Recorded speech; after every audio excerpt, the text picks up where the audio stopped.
Knygos per PenkiTV – tai erdvė, kurioje susitinka rašantieji knygas, kuriantieji skaitimo puoselėjimo tradicijas bei prijaučiantieji kokybiškai literatūrai. Tai vieta, kur žmonės dalijasi patirtimi, įspūdžiais ir rekomendacijomis apie perskaitytus bei atrastus kūrinius. Laidoje jūs laukia ne tik pokalbiai apie knygas bei reportažai iš svarbiausių literatūrinių renginių.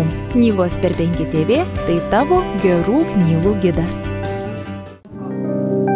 Abi jūsų knygos apie stiprias moteris ir Irano istoriją. Kodėl ši tema jūs domina? I have different reasons for why I wrote each book.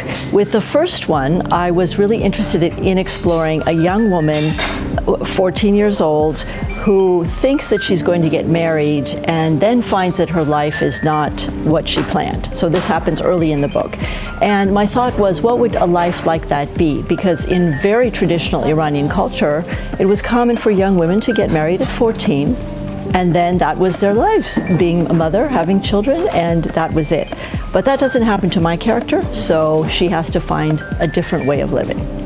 So that's the story on the first one. She is a poor woman, illiterate, coming from a small village with a difficult life ahead of her. The second book, I decided to look at the other end of the social spectrum and to explore a woman who is a very educated woman, very literate, powerful, wealthy, and influential behind the scenes. So I can't exactly say that I started out these projects thinking to myself, now I'm going to write books about strong women.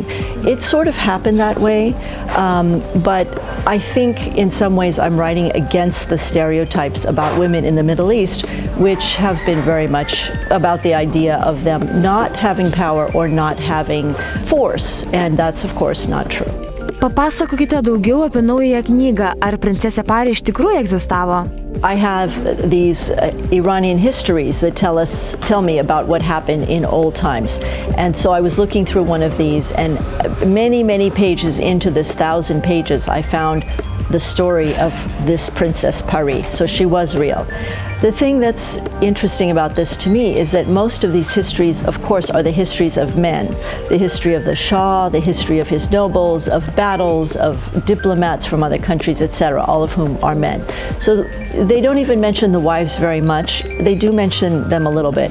But in this particular case, the court history talked about Pari a long time. And so I took note of that. And the reason was that she was very powerful and influential in the politics of her day. So for this reason, and there were many dramatic events that occurred, as you may know if you've read the book. So for this reason, they talked about her a lot in the Chronicle. And when I read about her story, I realized that it was a little known story about an Iranian woman and that it might be worth exploring in fiction. Prie pirmosios knygos dirbote 9 metus. Kodėl užtrukote ir ar rašant Lygi su saule buvo lengviau? You know, it takes a long time to learn how to write a novel, so it did take me 9 years. But part of the reason was I was working full-time. I was a journalist. I was writing about dance, mostly. I was a dance critic. And as you know, this is a busy job, and it takes a lot of your time. So my schedule was I would get up early in the morning, I would work on my book for a few hours, and then I would have to go and do my actual job, my paying job. So that's why I worked in the mornings, sometimes in the evenings, and often on the weekend, and little by little got it done. Kaip būdama Amerikos iranietė reaguojate įtemptus Irano ir Jungtinių Amerikos valstijų santykius? Ever since the hostage crisis in 1979, it has been a bad relationship between the countries, and that was the point where the countries broke off diplomatic relations, or I should say the US broke off relations with Iran. And since then it's been a very tense situation politically, and now of course the nuclear issue and the idea that Iran might develop a nuclear weapon has the United States very upset.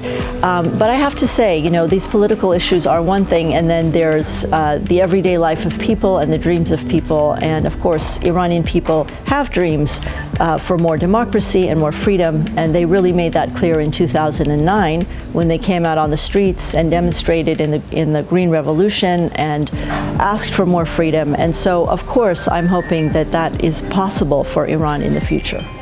Jūs taip pat turite ir lietuviškų šaknų. My mother was born in Kaunas. I was just there and I was very happy to spend some time in the apartment building where she lived as a child. So this was very exciting for me to look around and see the things that she saw with her young eyes. Although she was only there until she was about 5 years old. And then the war came, World War II, and her family started to move, beyond the move, because of all the things you know about what happened here. And eventually ended up in the United States. So I was not able to come to Lithuania until 2002 for the first time. And it was a big surprise and a beautiful experience for me to start to get to know the country and the people better than I had before. Na ir pabaigai, koks kitas jūsų projektas? I'm in between projects. I haven't started the next one, so I don't know what I'll do. And it's a very interesting period for a writer. On the one hand, it's a little bit scary because you don't have a project that you're doing. On the other hand, it's exciting because it could be anything. And so the point is to be receptive and open to possibilities, and then to know when the right idea strikes you, that you should pursue it. So I'm hoping to try to be receptive to that.